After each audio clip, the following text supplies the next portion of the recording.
I saw that people are respecting because they are returned back, and the main problem is accommodation in Daleka.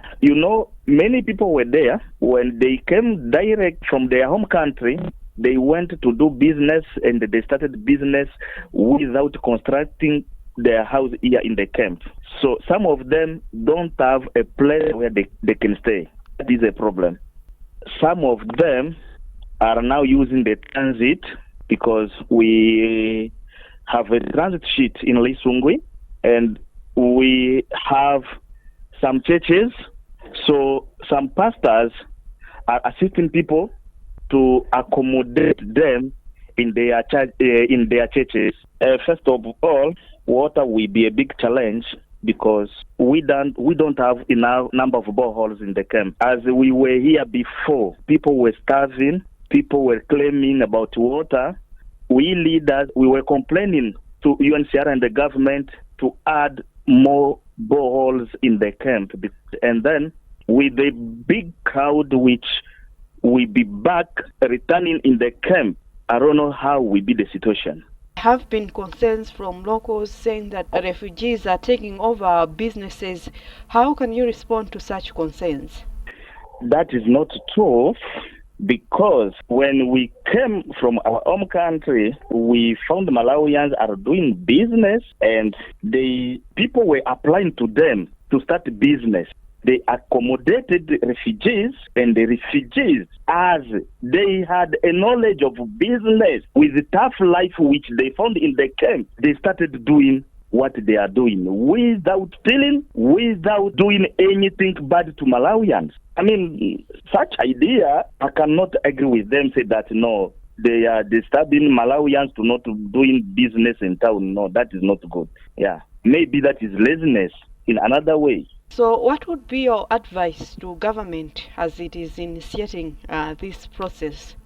The minister said that if people are coming back, they can maybe open a new camp at Neno. That idea can be good rather than putting all those people in this camp Daleka.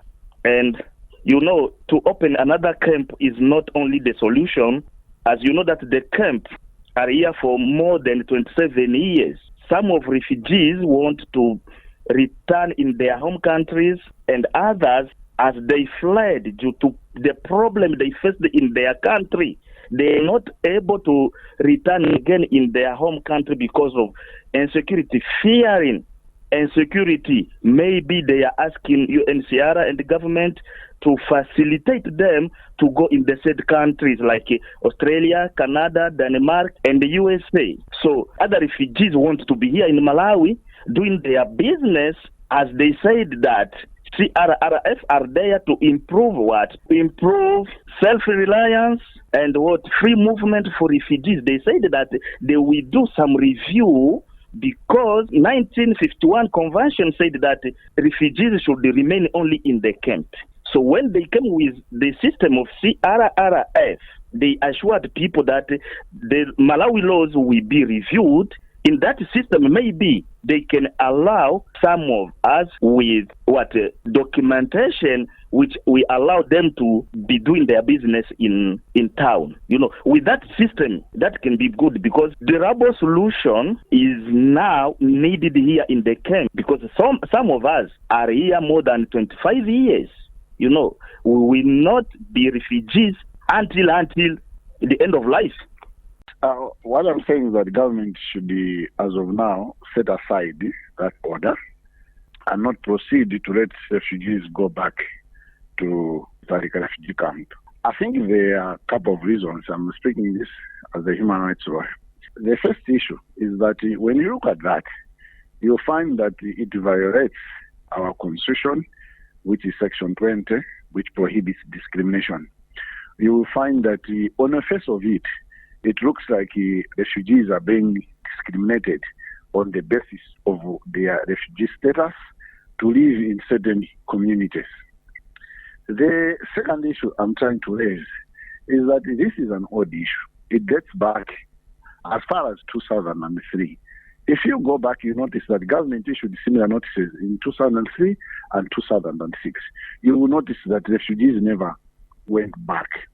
What you will go on the ground, you find that some refugees, as far as 2003, they got permits to go and live in the communities.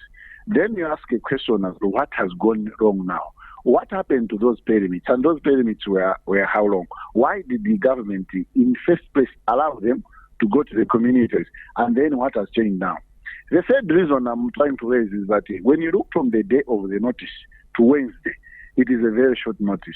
Most of these people that we have seen have had establishments that were grounded for a long period of time. Some of them have got shops, some of them have got houses they have bought, some of them have got farms, some of them have got gardens. Then you find that all this time these people are investing, and then they're being given a very short period of time to go back. That's unfair to human beings. Let them be given enough time.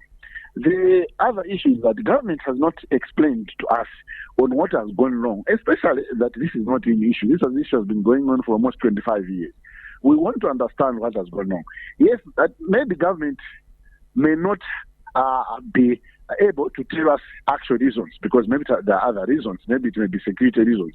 But we want to understand whether the only solution to deal with the matter is by chasing refugees to go back to the camp. So in the totality of everything else, it is better the government should set aside this and try to reflect and find the best way on how to do the matter. But otherwise, as of now, it sounds unfair, discriminatory, and inhumane. What would be your suggestions to government in terms of finding a lasting solution on this issue? When we look at one case that went to court in 2006, I think the court tried to highlight to government that it was not properly applying laws to deal with refugees. What it means is that it is important to review laws which we are using to deal with the refugees and see the gaps and propose new laws to Parliament so that we address the problems. It looks like this matter, government is not explaining properly on the challenges, but we can see the challenges on the ground, but also from what the High Court itself highlighted. So it's important to review laws and come up with new laws on how to deal with refugees. But for the meantime, let's look at the humane way of dealing with our colleagues from other countries who are also human, but also and see how best to achieve certain things that government may want. But chasing people in a very short period of time sounds very unfair.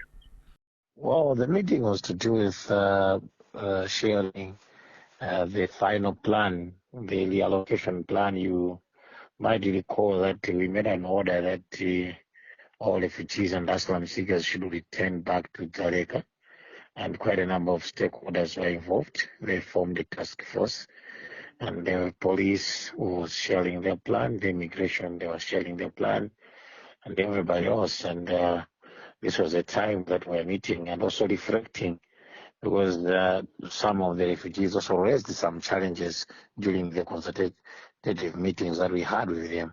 So we're also sharing those challenges and mapping the way forward. I'm glad the meeting ended very well, and our plans continue. We'll be moving in to make sure that there's peaceful transition. The meeting also emphasized quite well on the need to make sure that the process is all peaceful and never to allow any Malawian or indeed thugs to abuse our brothers and sisters as they return back to Dzaleka.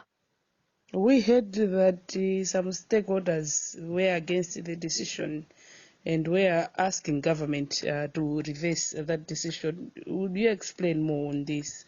How was this issue raised during the meeting? Not really. What was being raised was some thought of asking if we could allow more time for the exercise, but not to stop government. But after understanding the whole reason why we're doing this and in respect of our laws, I think everybody agreed that it's time we allow our brothers and sisters to return to Dzaleka.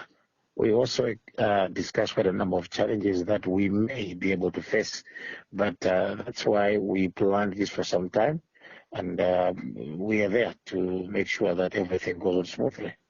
Also, on the issue that you should give it some more time, what was your response on that? No, we're not doing that. We basically, those people that have business interest are the ones that are saying, can you give us more time? But we're saying they'll be allowed to see off their businesses, dispose of their businesses wherever their businesses are. So they can get a camp exit, come facilitate their business, and then move back to the camp.